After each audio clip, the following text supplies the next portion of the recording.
뉴스쇼 금요일의 코너 말말말. 김혜연 의원님 어서 앉으세요. 이렇게 오늘 왜 이렇게 바쁘세요? 아니 저기 떠들다가 둘이 같이 떠들다가 늦었어. 밖에서 저 놔두고 들어오는 법이 어딨어요. 김은혜 의원님이 준비를 너무 많이 오셔가지고 예, 좀 예. 살살하자고 저 서로 얘기를 했어요. 그러니까요. 밖에서 지금 1차 토론을 벌이시다가 예비 토론을 하시다가 지금 들어오는 타이밍을 놓치셨을 정도로 오늘 뭔가 뜨거운 주제를 두 분이 다 준비해 오신 듯합니다. 오늘도 저희가 의상을 같이 맞췄습니다. 늘 그러시더라고요, 두 이게 분이. 참 신기하네요. 늘 커플룩이세요. 그만하자 이제. 자, 오늘 두 분이 골라오신 주제는 뜨겁습니다만 주제 들어가기 전에 그래도 한 30초씩 오늘이 추석 전에 마지막 시간이거든요. 추석 덕담 한마디씩 우리 청취자들께 인사하시고 그러고 뜨거울 땐 뜨거웠더라도 시작하죠. 그럼요. 누구 먼저 하시겠습니까? 네, 제가요? 박성준 의원님. 추석은 이제 보름달이잖아요. 네. 우리 달이라고 하는 경우는 희망이 있고 꿈이 있고 이제 이상이 있는 건데 지금 많은 어려움들이 있지만 그 보름달을 보면서 이제 위기를 극복하고 새로운 희망 또 풍요의 상징도 있기 때문에 많은 국민들이 이번 이제 추석을 넘겨서 위기 극복을 하고 정말 희망과 풍요로움을 생활할 수 있기를 기원하겠습니다. 좋습니다. 좋습니다. 김은혜 의원님. 내년에는 꼭 일상을 회복하는 추석을 저희가 만들어드리고 싶다. 다만 지금 추석이 가족과 모처럼 따뜻한 자리가 되셔야 되기도 하겠지만 소상공인 자영업자분들에게는 아직 상중이나 다름없습니다. 그리고 코로나의 의료진 분들이나 많은 분들 자원봉사자분들에게는 신뢰야 쉴 수 없는 추석이기 때문에 그분들과 함께할 수 있는 추석이 되도록 노력하겠습니다. 예, 좋은 덕담들 나눠주셨어요. 자. 훈훈한 건 여기까지. 아마 치열한 토론을 해야 될 날카로운 주제들 가지고 오신 것 같습니다. 김은혜 의원이 골라오신 이번 주의 말부터 듣겠습니다.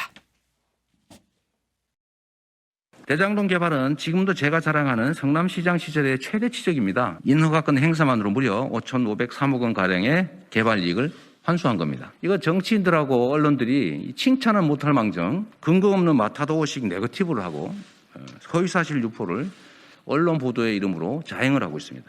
11만 5천 프로입니다. 조금 이상하긴 하죠, 그죠? 뭐 저희들이 봐도 보신 적 상식적으로는 뭐좀 그러네.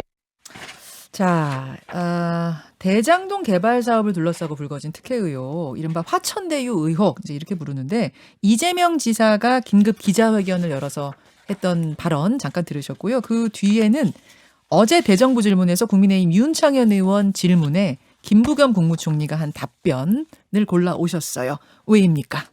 네. 화천대유, 이 많은 분들이 좀 낯선 말이실 텐데 이게 하늘의 도움을 받는 자가 천하를 얻는다고 하죠. 진짜 황야의 7인 같은 분이 돈벼락을 맞았습니다. 왜 그럴까? 이재명 지사님의 그동안 이제 일관됐던 원칙이 있으셨죠. 불로소득, 특히 부동산 불로소득은 100% 환수해서 시민에게 돌려준다라고 하셨는데 유독 이 대장동 건에서는 예외가 됐습니다. 그래서 여쭙고 싶었던 거죠. 왜냐하면 여기서 보통 공공개발이라고 하는 것은 이익이 공공에게 돌아가야 되는데 7분이 1150배 그러니까 즉 11만 %의 수익을 가져가셨거든요. 그러니까 오히려 주인이 공공인데 개긴 이 7분이 싹쓸이해 가신 거예요. 그러니까 꼬리가 몸통을 친 거죠. 이 비상식적인 계약 행태는 조금 더 들여다봐야겠다고 생각을 하고요.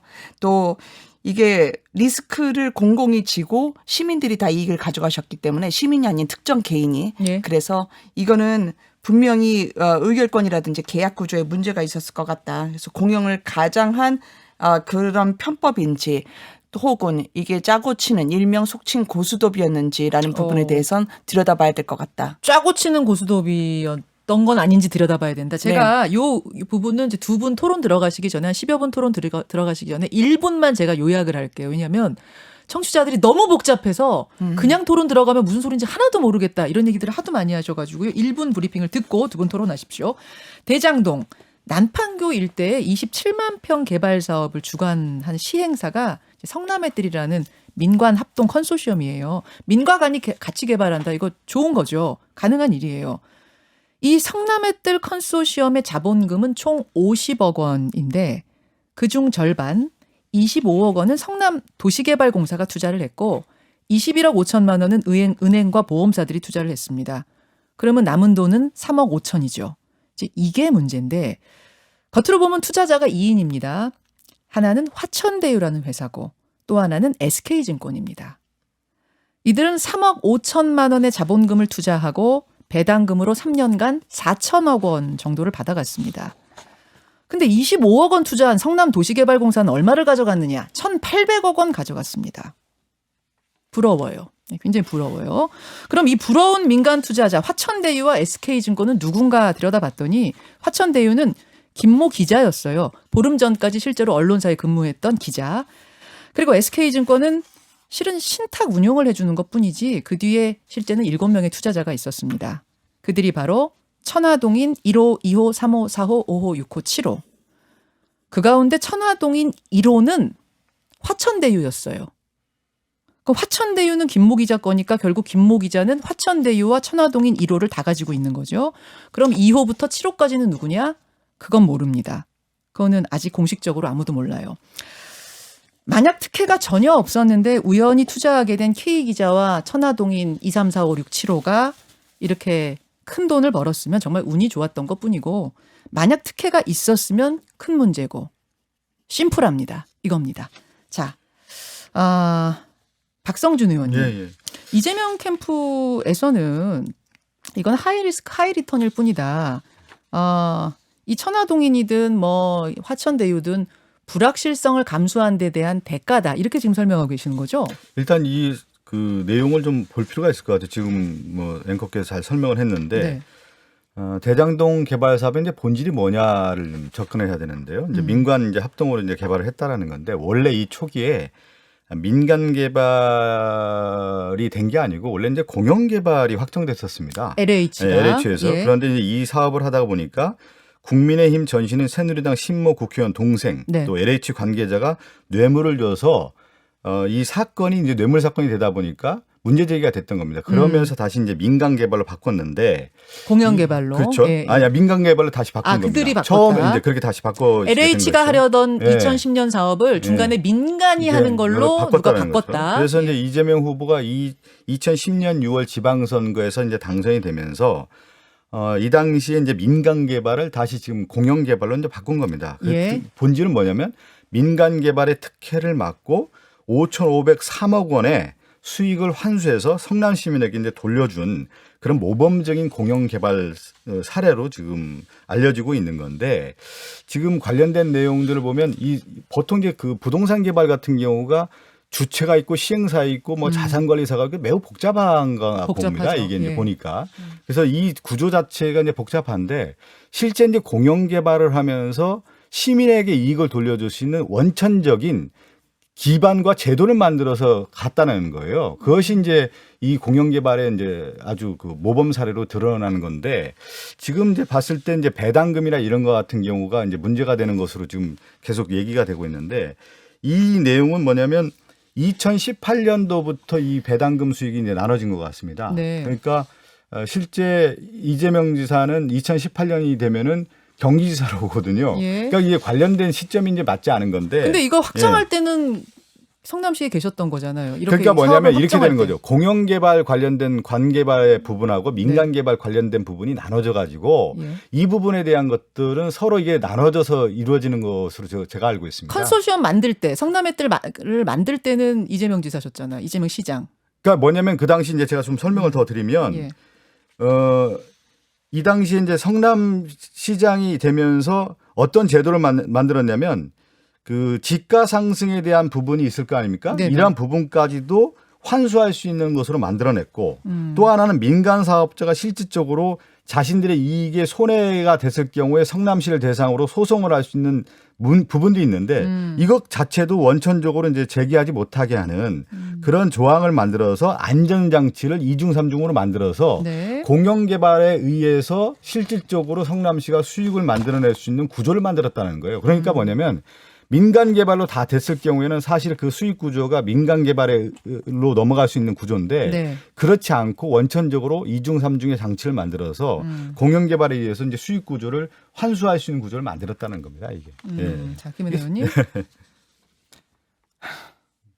바로 그 지가 상승에 대한 환수를 할 수 있다라는 그 원칙이 왜 이번에는 안 됐냐라는 거죠. 왜냐하면 앵커님 말씀하셨던 것처럼 그 당시에 이 사업을 시작할 때 성남시장이셨습니다. 그러면 보통 이런 계약을 하게 될 때는요. 다른 부동산 개발이나 아파트 같은 거 할 때 이제 분양할 때 보면 리스크가 분명히 있죠. 근데 그 리스크라는 게 세 개입니다. 보통은 그게 인허가 리스크, 토지 취득 리스크, 그다음에 부동산 지가 상승 리스크입니다. 그런데 인허가 리스크는 없죠. 왜? 성남시 도시개발공사가 하니까요. 예. 그럼 시가 보증하는 거 아니에요? 그다음에 토지 취득 알박기가 있을 수 없습니다. 수용을 했으니까요. 세 번째는 부동산 지가 상승. 이미 판교에 금싸라기 땅으로 나왔던 거였기 때문에 이 부분에 대해서 부동산 지가 상승은 아무도 예측할 수 없지만 바로 그 부분을 제가 지목하고 싶어요. 설계가 처음부터 이건 로 리스크 하이 리턴이었기 때문에 민간이 들어올 때 이거는 성남시 도시개발공사가 계약을 잘했어야 된다는 거죠. 그건 뭐냐면 처음에 사업성 분석을 하고 이게 지가가 폭등할 수 있다라는 거를 감안을 한다면 그때 초과 수익 나는 거를 민간하고 다시 한번 배분하겠다라는 걸로 계약이 돼야 되는데 그렇지 않았다는 거죠. 설계가 잘못됐다. 설계 자체가 문제가 있다라는 거죠. 왜냐하면 이게 보통은 폭등을 안 할 수 있다라고 생각해서 예상 수익률이라는 걸 미니멈으로 잡아놓습니다. 네네. 근데 또 올라갈 수도 있기 때문에 그럼 예상 수익률을 초과할 경우에는 그 민간에 갔던 그 수익을 어떻게 공공이 환수받을 것인가. 그게 그 안에 계약이 돼 있어야 된다는 거죠. 근데 그게 아니고 남들 다 하는 5,500억 받으셨다고 하지만 5,000억 넘게 받으셨다고 하지만 사실 그거는 수익으로 성남시에 들어간 게 아니라 당연히 지어줘야 되는 터널 지어주는 거고 그다음에 이건 현물로 현금으로도 1,800억 기부채나. 가져가셨더라고요. 그러면 땅을 그대로 놔뒀으면 성남시에 더 가치가 올라갔을 텐데 그거는 좀 왜 다시- 그 권리를 포기했냐는 거죠. 이제 그 예. 설명을 드리면 이제 대장동 사업 같은 경우가 2015년도부터 이제 공모를 추진해서 이제 추진을 했는데 네. 2015년 당시에 이제 부동산 경기가 지금처럼 좋지는 않았다라는 거예요. 그리고 이제 민간 사업의 기대 수익도 크지 않은 상황이었는데 요즘 이제 부동산 가격의 이제 폭등으로 인해서 이제 수익 구조가 대폭 상승했다라는 것을 우리가 봐야 되는 건데 그러니까 2015년 시점과 2021년 이 시점과는 좀 차이가 좀 나는 것 같습니다. 근데 거기 그리고 지역이- 잠깐 한 번 더 설명을 예. 하고요.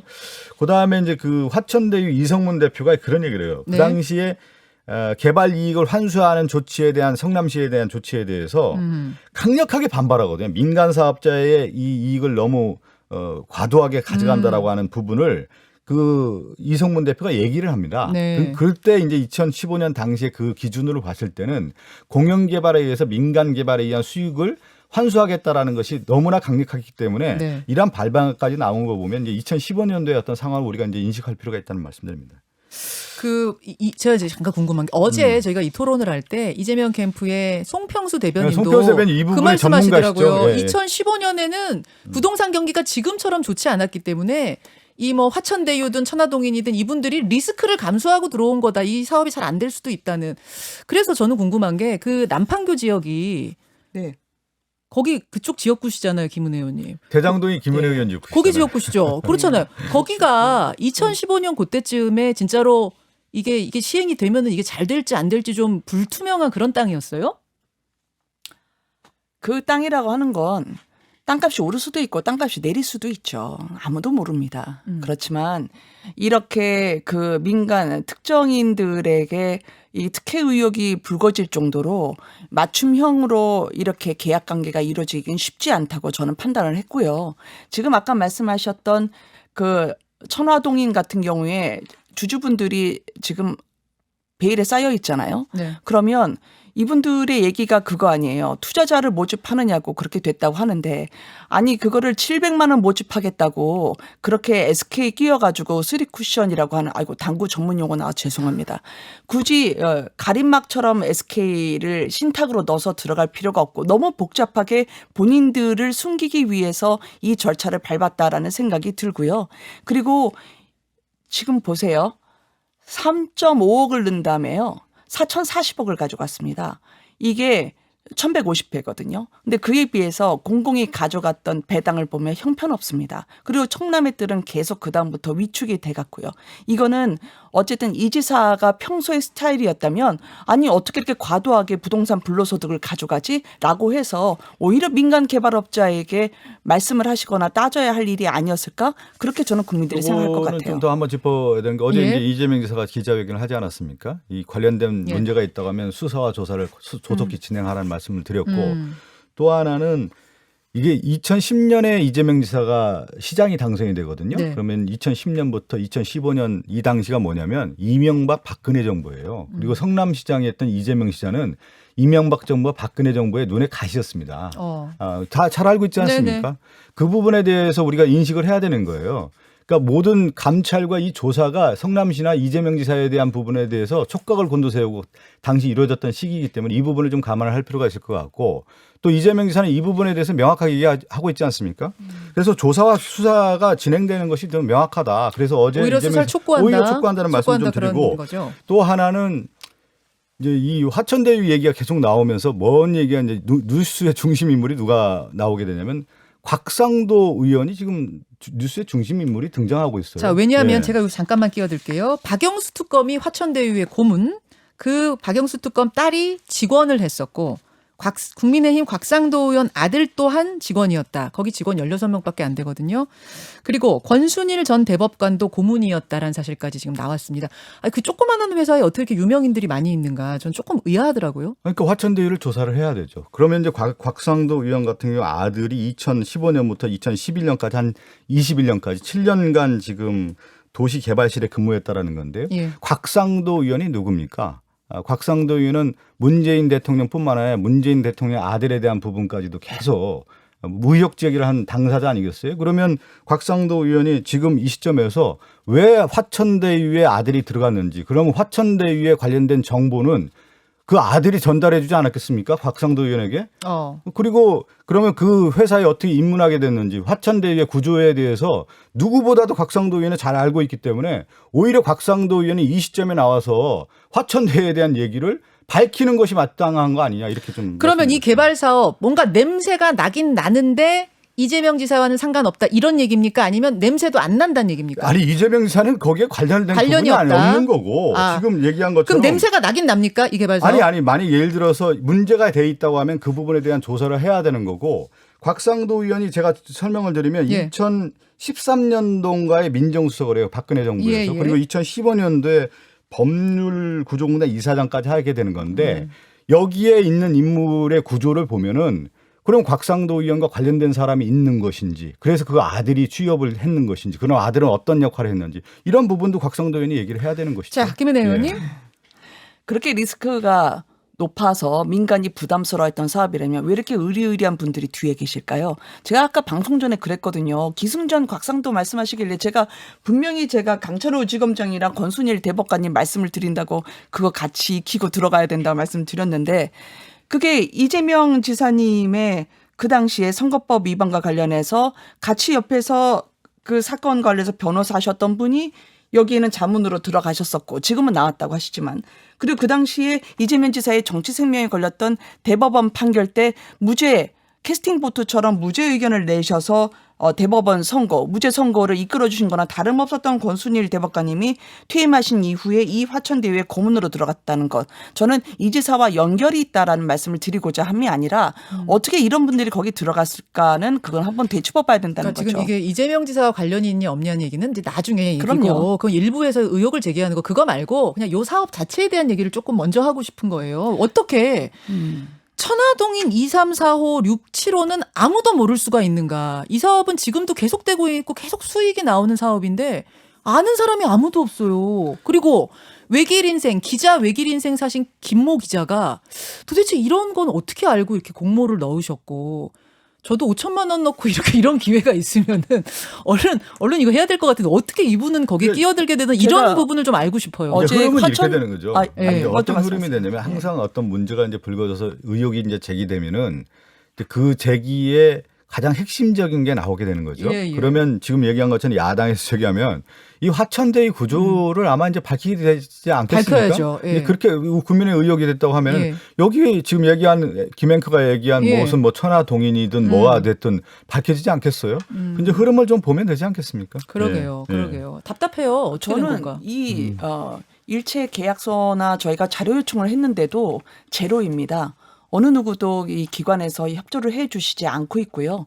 그래요? 네, 그리고 그렇죠. 경기도나 성남시나 그리고 저희가 자료 요청을 한 것 중에 제일 중요한 게 계약서와 협약 관계인데 이번에 보면 화천대유나 천화동인이나 여기서 대장동 사업부지의 40% 가까이를 이제 가져가시는데 시행사처럼.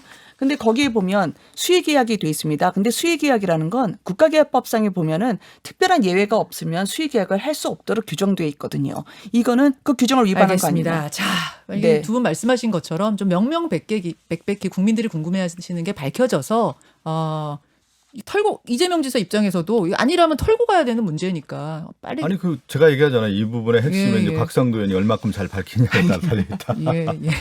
자, 이렇게 정리하고요. 박성준 의원이 골라오신 이번 주의 말로 넘어가겠습니다. 그게 윤석열 캠프에서 퍼뜨린 소문이죠. 확인해 보니까 내가 데리고 있던 그 캠프 인사는 그 시간에 영등포 음식점에서 식사한 것이 영수증까지 있습니다.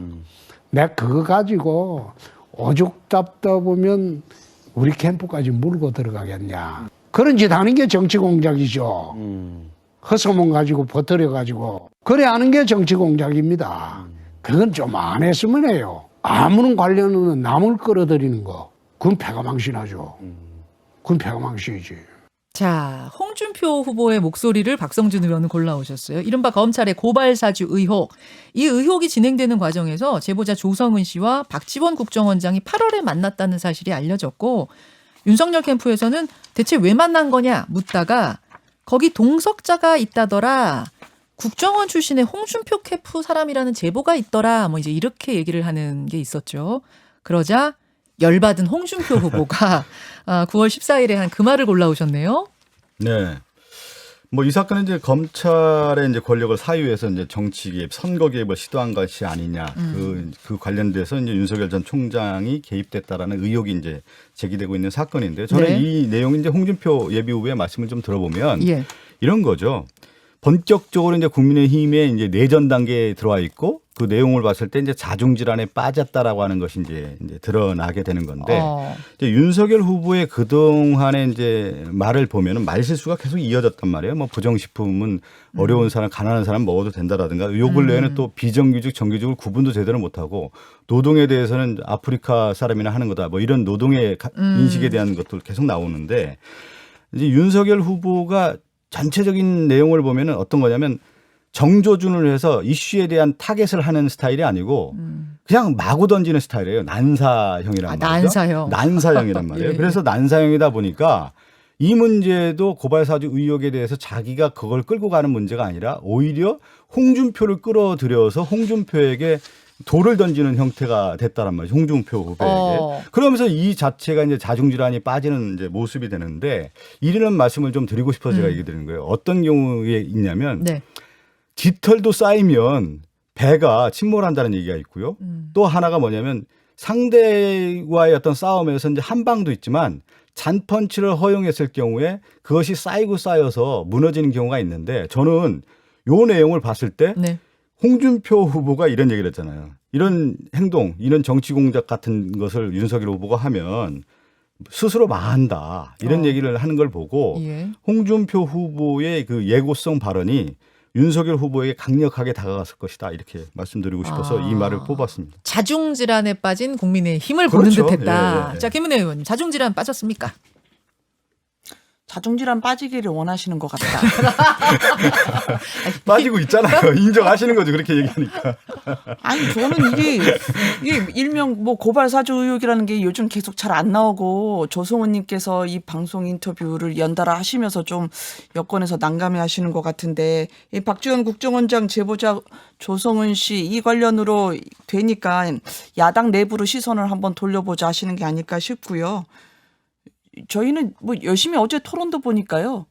크게 이런 문제가 이렇게 부각되지 않는 선에서 잘 해보려고 합니다. 오히려 지금 뭐 공수처 수사하다가 여의치 않으니까 서울지검 투입되고 중앙지검 투입되고 해서 1대 100으로 지금 윤석열 후보에 대해서 가해지는 후보 측은 집단 린치라고 하던데 이 부분에 대해서 한번 좀 지켜보려고 합니다. 지금 제가 박 말씀하십시오. 의원님 그러니까, 지금 제가 이제 조금 미리 말씀을 드릴 건 오늘 이제 화천대유 얘기가 처음 나온 얘기다 보니까 오늘 그 이야기의 이 분량이 좀 많아져서요. 한 지금 3분 정도 남았습니다. 그래요? 박 의원님이 말씀하시죠. 보니까 우리 김은혜 의원님을 상당히 좋아하시는군요. 저주처럼. 지난주에 이 고발 사주 의혹은 또 길게 다뤘기 때문에 알겠습니다. 분량을 조금 양해해 주시고요. 야당 내부로 뭐 돌린다 이런 얘기가 아니라 여기 이제 핵심은 대장동 개발 관련돼서는 이제 곽상도 의원이 이제 얘기를 계속 해야 되는 네. 거고 청부 고발 사주 의혹과 관련된 부분에 핵심은 누구냐면 네. 손준성 검사가 고발장을 작성해서 누구에게 전달했습니까? 텔레그램을 통해서 김웅에게 전달했고 김웅 의원이죠 현. 그것도 김웅 의원은 누구에게 또 전달을 했습니까? 그 정점식 당시 미래통합당 법률지원단장 그 고발장을 당무감사실장에게 전달했고 그것이 실제 고발장으로 이어지지 않았습니까? 8월에 이어졌단 말이에요. 그럼 핵심은 누구냐면 청부 고발 사주 의혹은 검찰과 그 당시 미래통합당, 그 전에 자유한국당, 국민의힘 이 연결 구조에서의 유착관계의 메커니즘이 있느냐의 핵심인 거예요. 그러면 당사자가 누구냐면 정정식 의원과 김웅 의원이 이 부분을 명명백백하게 밝혀야 되는 겁니다. 그래서 이것은 야당에게 돌리는 게 아니라 야당이 정정당당하게 이 문제를 밝히는 것이 핵심이다. 이렇게 말씀드리고 싶어서 얘기하는 거예요. 그것이 시간이 본질이다 없다고 그 말씀하시는 겁니다. 네, 그것이 본질인 핵심이다. 거죠. 예. 몇 분 남았죠? 한 1분 남았습니다. 사실이 중요하다. 예단으로 성을 쌓아서는 안 된다. 말씀하신 고발장 작성자 그다음에 김웅 의원 전달했다라는 거는 정저식 의원 밝혀지지 않은 거고요. 다만 사실 앞에 저희는 겸손하려고 합니다. 문제는 뭐냐면 이 범 내려온다라는 것처럼 박지원 국정원장이 범은 이쪽 대선판으로 내려오고 싶어 하시는 것 같아서 이 부분에 대해서는 꼬리가 이제 밟힌 거냐 아니면 밟은 거냐 이런 논란으로 가지 않도록 국정원장님께서 정치 중립을 하시는 것도 상당히 중요한 문제겠다라는 생각이 들고요. 이게 얼떨결에 그때 우리가 배려해서 상의한 날짜가 아니라고 하잖아요. 9월 2일이 조성은 님이. 근데 이게 원래 진실이라고 하는 게 얼떨결에 나오는 거지 치밀하게 계획해서 진심이 나오는 건 아니거든요. 자, 이 분량이 짧은 대신 박성준 의원한테 30초 더 드릴게요. 제가 처음부터 자중질환이라는 얘기를 표현했는데 국민의힘이 이미 이제 자중질환에 빠졌는데 대장동 개발 의혹 같은 경우도 곽상도 의원이 등장하면서 이 문제를 어떻게 처리할 것인지 상당히 고민이 많을 거고요. 또 하나는 청부고발 의혹과 관련된 사건은 정정식 의원과 김웅 의원이 의혹의 당사자가 됐습니다. 이 문제를 어떻게 처리하는 것이 국민의힘에게 주사위가 이게 던져졌다. 그걸 자, 여기까지. 하겠습니다. 여기까지 커플룩을 입고 오신 두 분과의 말 마치도록 하죠. 두 분 추석 연휴 잘 추석 연휴 보내시고요. 잘 잘 보내십시오. 다음에 뵙겠습니다. 네, 고맙습니다. 감사합니다. 김현정의 뉴스쇼는 청취자 여러분의 참여로 이루어집니다. 트위터, 페이스북, 레인보우 게시판, 그리고 단문 50원, 장문 100원의 유료 문자 샵 1212, 우물정 1212 통해 참여하실 수 있습니다. 김현정의 뉴스쇼, 여러분과 함께 만듭니다.